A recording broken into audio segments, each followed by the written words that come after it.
どうもこんにちは。スクラッチ美貌録のトマト祭りです。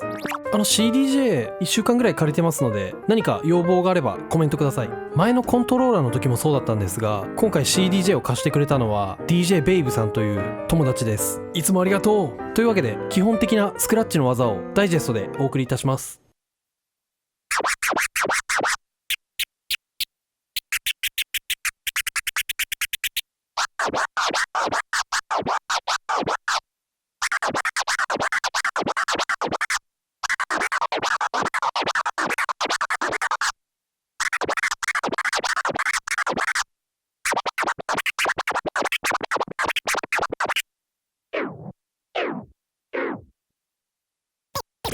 Big L, rest in peace. Big L, rest in peace. Big L, rest in peace. Big L, rest in peace.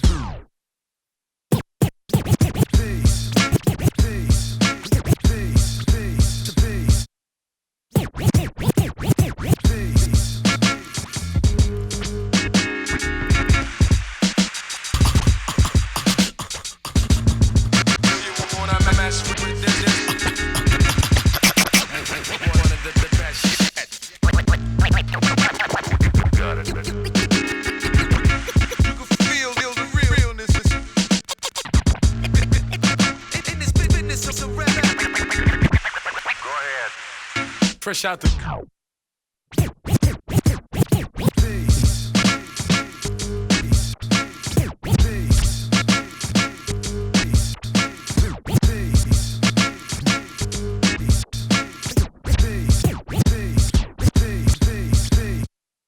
はい、というわけでダイジェストでお送りしましたが、スクラッチは結構できる感じだと思うんですね。ただジャグリングとなるとかなり慣れが必要ですね。パイオニアの新しい CDJ がどうなってるかはちょっとよくわからないんですが、この9ポイントの位置が固定できたらいいと思うんですよね。例えば9ポイントつけたらこの赤い点みたいなやつが真上に来るとか、そういう風にすれば大体スネアがこの位置だなとか大体のことがわかると思うんですが、僕がちょっと知らないだけかもしれないんですけど、毎回この赤い丸が移動することによってここを基準にしてスネアがどの位置かとか、そういうのを脳内変換しなきゃいけないっていうのがジャグリングがやりにくいところだと思います。といってもこの CDJ がジャグリングがしやすいように設計されているかと言われればまたこれもそうではないと思いますので、やるには慣れが必要だなという感じです。次にスクラッチをしていて思ったことを紹介します。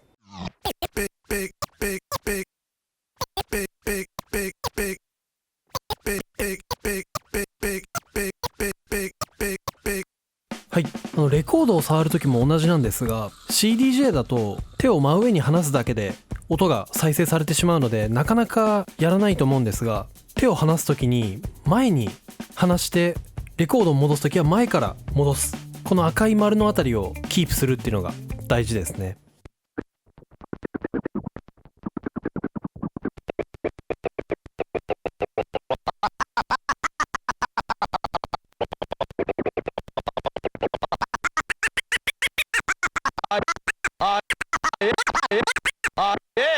はい、これはデジタルゆえにっていう感じだと思うんですが、僕が例えばチキチキっていう感じのスクラッチを出そうと思った時に、デジタルだとこのっていうところがすごく伝わりにくいんですね。やってるんだけど音になかなか現れてこないっていうような感じですね。なので一定以上の速さでジョグを動かしてないとちゃんとした音になってくれない時があるので、割とキビキビ動かした方がいい音が出る気がします。冒頭の方でやったドラッグススクラッチやオートバーンスクラッチとかは結構細かく動いたり手を止めるような感じで遅くしたりするので、それでちょっと音が出にくいのかなっていう風に思いましたね。あとエビスクラッチとかは完全にできなかったですね。レコードだと回転の力を利用しているので、多分下が回ってないとエビスクラッチとかはできないんじゃないかなと思います。ただ基本的に僕が出してる、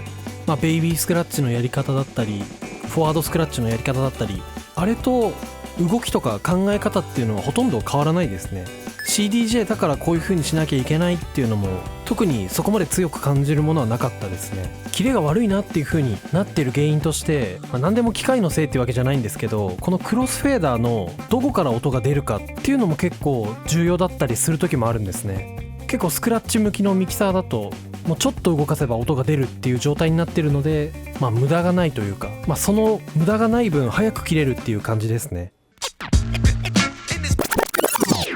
はい、というわけで今回はここまでにしたいと思います。チャンネル登録、評価もお待ちしております。それではまた。